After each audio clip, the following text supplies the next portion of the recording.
Hey guys, Ash here coming at you today with some mass bowler attacks at Town Hall 11. This is a great strategy for 3-starring any single base in the game, and you're going to see it starting with me right now. I just pulled this off in Clan War, and it's really using the same sort of strategy. You're using healers, but you're not even starting with a Queen Walk or a Bowler Walk anymore. Essentially what you're doing is deploying a big line of bowlers, and then you're dispersing your healers, a couple at each of the flanks, and then at least one towards the center, and then from there on out you're using 2 jump spells, 2 rage spells, you're freezing one of the Inferno Towers, you're using your Eternal Tome ability when you enter the core of the base. It's really as easy as that, and this is probably the most effective 3-star strategy that we've seen so far in the game in terms of the reliability of scoring 3 stars every single attack. Now this works better, ironically, against anti-3-star bases, so it's going to be interesting to see, do people start changing their bases, or do they start going with trophy bases in Clan Wars?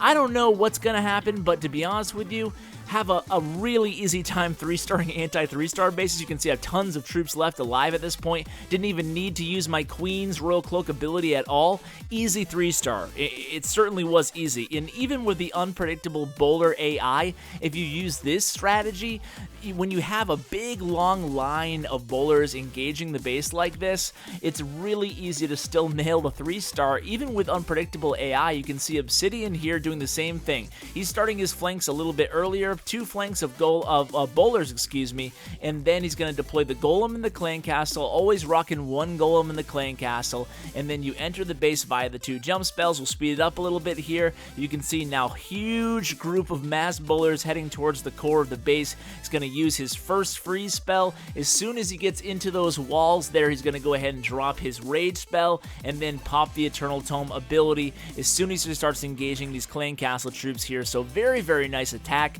Now slowly but surely his bowlers are going to make their way to the core of the base, and that's when he's going to use his other rage spell, and from there on out, again, it's going to be nice and easy here. Now the cool thing about these healers, when you bring 5, obviously you're not going to bring more than 4 9 times out of 10 on a Queen Walk or a Bowler Walk, but you're bringing 5 in these attacks because essentially all these healers are going to be dispersed randomly amongst your bowlers, especially with the AI towards the end of the raid. It's hard to predict if your bowlers are going to stay with the healers or if your healers are going to switch over to your heroes. It's really a crapshoot, but you can see here again, plenty of troops left alive at the end of the attack here. Another convincing 3-star attack for Obsidian. Now let's go on to Crypts here. Crypts again attacking a close to max base, just a couple of cannons and a few walls there, but otherwise a max Town Hall 11, and again, it's, you know, I'm not gonna lie guys, it's a little bit of a spammy attack, but to be honest with you, it's still fun 3-starring max bases. So here we go again.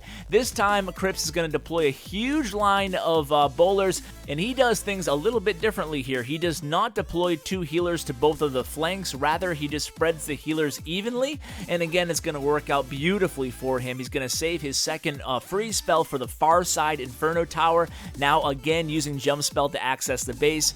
It's pretty fun, guys. I mean, have you been experimenting with bowler attacks? I've brought quite a few different mass bowler strategies to you guys over the last few days now. I brought you a bowler minor clone strategy. I brought you mass bowler with clone spell. I brought you mass bowler with heal spells. And I brought you another mass bowler variation starting with a Queen Walk or a Bowler Walk. So this is really the 4th or 5th variation of these bowler attacks. And this, to be honest with you, is probably the most consistent in terms of 3-starring bases versus the other strategies, which are really good to get you a high 2-star and sometimes a 3-star, whereas these really, honestly, you're looking at, as long as you can, you know, get that funnel correctly and engage the base in a direction where ideally you're taking out the Eagle Artillery in the first half of the raid, and ideally you're only engaging one of the Inferno Towers at a time. You don't want to go into both of the Inferno Towers broadside, and that brings us to Woody, the master 3-star attacker's attack here.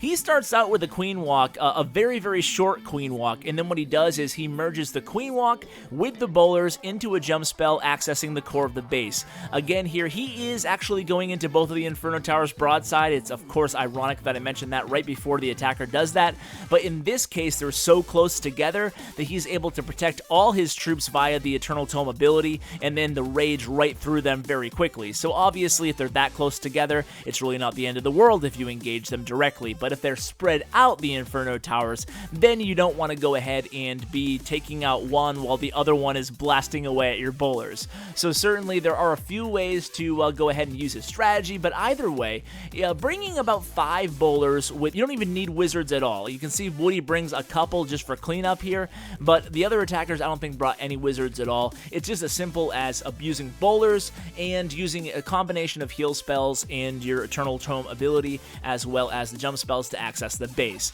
Now let's go ahead and end this episode with another impressive attack by Woody. I said Woody was the master. He's been on my channel before. I'll go ahead and link his interview with me in the channel description. He's a very interesting character, really funny guy, and a great attacker too. So he explains, I believe, the art of the Queen Walk, and you know what? Now that I think of it, so was Crypts. He was also on my channel, so I'll link his episode as well. 2 expert interviews with Crypts and with Woody.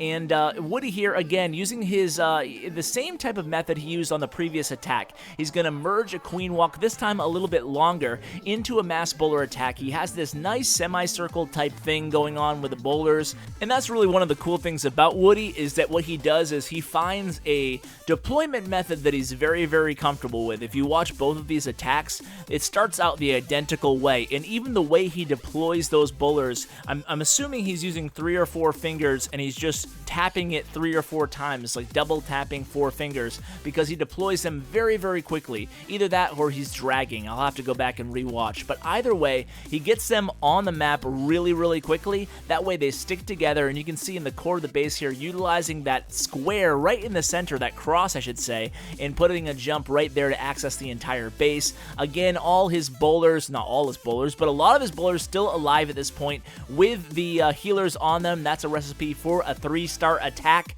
and indeed it is again. So guys, I hope you enjoyed this update to mass bowler trending strategy. It's definitely the most popular and most powerful attack in the game. Hope you guys enjoyed this episode. Thank you so much for spending a little time with me. I truly appreciate it, guys. Thank you so much for everything, and as always, take care, guys. We don't play for fame, we don't play for cash. We just play for the glory and the crash of the ass.